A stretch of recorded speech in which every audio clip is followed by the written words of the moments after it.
All right, so today we're doing something a little different. We're not celebrating success. Nope, we're performing an autopsy. We're going to sift through the evidence from hundreds of startup post-mortems to figure out, what are the hidden patterns of failure. Let's get into it.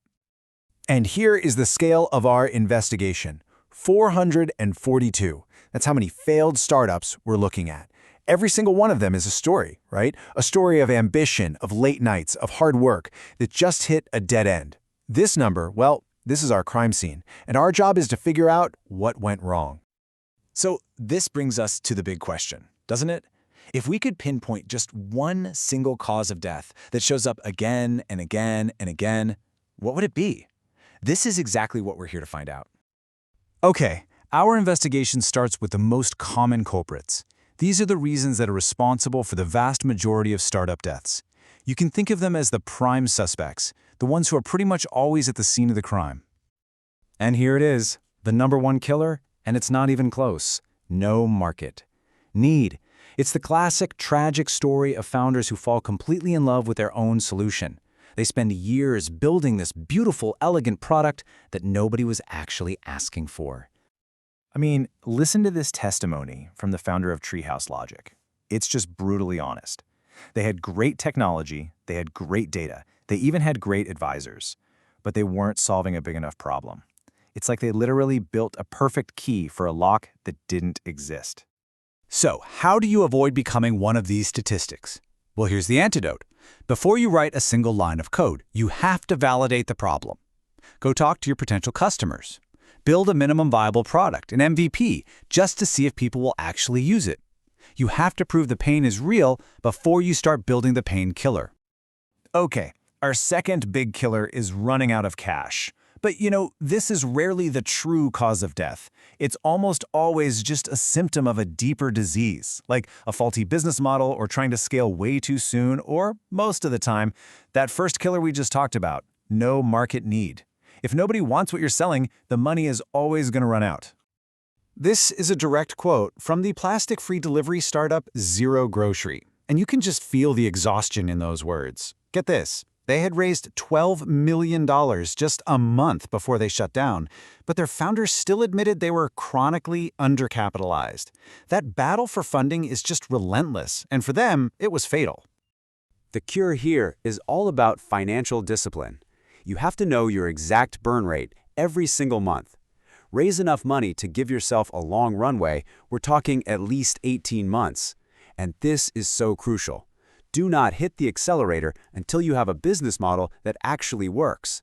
Scaling too early is a classic, deadly mistake. So if you zoom out, this chart kind of gives us the entire landscape of failure. You can see those big killers, market need and cash. They make up the biggest piece of the pie by far. But look at that other huge chunk, 35%. That comes down to what we're going to call execution traps. Let's take a look at these accomplices. Right. These are the self-inflicted wounds. We're talking about operational mistakes, bad marketing, and team issues that can totally poison even the most brilliant idea from the inside out. And it's so important to remember this. A startup isn't just a product. It's a group of people. And when that group becomes dysfunctional, man, it is just as deadly as running out of money. Founder disputes can grind progress to a complete and total halt. If you want to see how bad it can get, just look at the postmortem from Roadstar.ai. This was an autonomous vehicle startup that raised $128 million. The co-founders were publicly accusing each other of fraud, sabotage, deception. I mean, the company never stood a chance. And here's another super common trap, just ignoring your customers. The founder of VoterTide says it right here, plain as day. He got tricked into thinking his own ideas were great without ever checking to see if his clients agreed. That is the sound of a company building in a total vacuum. The antidote here is really all about culture. Failing teams, they avoid the hard conversations. Successful teams, they actually embrace healthy debate. Failing teams ignore customer feedback. Successful teams are obsessed with it. And at the end of the day, it really comes down to having defined roles and building trust. Okay, on to our final section. Even if you dodge all the big killers and you execute really well, there are still other threats just lurking in the shadows. We're going to do a rapid fire through these hidden assassins. First up, burnout. That relentless, nonstop pressure of building a company can take a huge personal toll on founders, and it just drains their energy and creativity. The founder of Blurt describes it perfectly. See, burnout isn't just about feeling tired, it's about losing the hope and the creativity that got you started in the first place. Next up, legal landmines.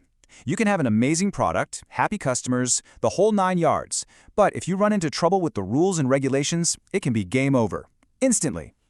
Take LendUp, for example. It was a darling of venture capital, but the Consumer Financial Protection Bureau shut it down for illegal and deceptive practices. A single decision from a regulator can be an abrupt execution. And our final assassin is bad timing. You can have the right idea, the right team, the right execution, but you can still be too early or too late to the market. The CEO of Starsky Robotics really believed his practical approach to autonomous trucking was the right one, but he couldn't get funding because all the investors were chasing the flashier but still unmet promises of general AI. The market just wasn't ready for their solution yet. So, after digging through all of this, all these stories of failure, what's the ultimate takeaway? It's this: failure isn't a verdict. It's just data.